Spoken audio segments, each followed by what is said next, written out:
This particular activity is good for a warm-up and good for a class of many different sizes, from as small as 10 to maybe as large as 30.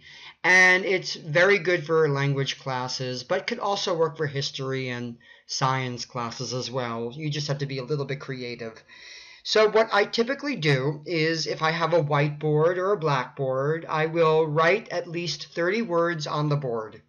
Usually I'll do this before class, but if I don't have that time, I'll write maybe 15 words instead so I can save time for the students. The words will be chosen based on category, hopefully, but if you don't have that kind of luxury of being able to choose words that are related to each other, at least choose words that the students have been going over for the past couple of weeks or months.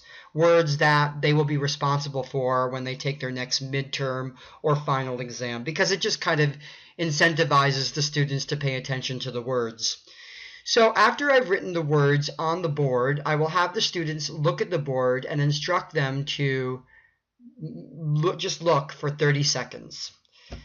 After 30 seconds have passed, I will erase the board, and then I will instruct the students to write down on a piece of paper and pen all of the words that they can remember from the board. Now, it's important for the students to work individually because it sort of reinforces the importance of students being held accountable for their own memories in school. But afterwards, once you've had them write down the words for maybe 2 or 3 minutes, you can then have the students work with another person and see how many words that their combined efforts can produce.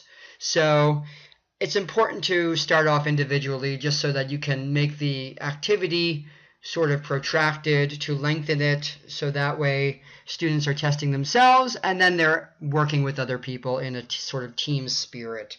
So it sort of makes the activity multifaceted. So after the students have generated words together in pairs, you can then put them into groups and see which group has the most words.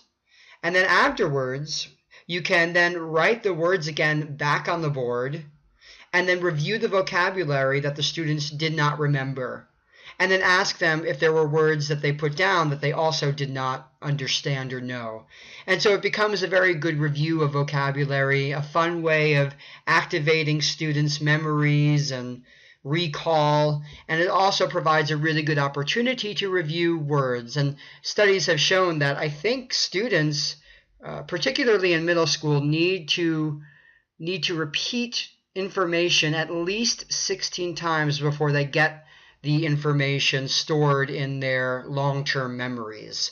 So if you keep that number in mind, then you'll soon realize how helpful this activity can be in terms of getting the information into students' heads. So I do highly recommend this activity. Bye for now.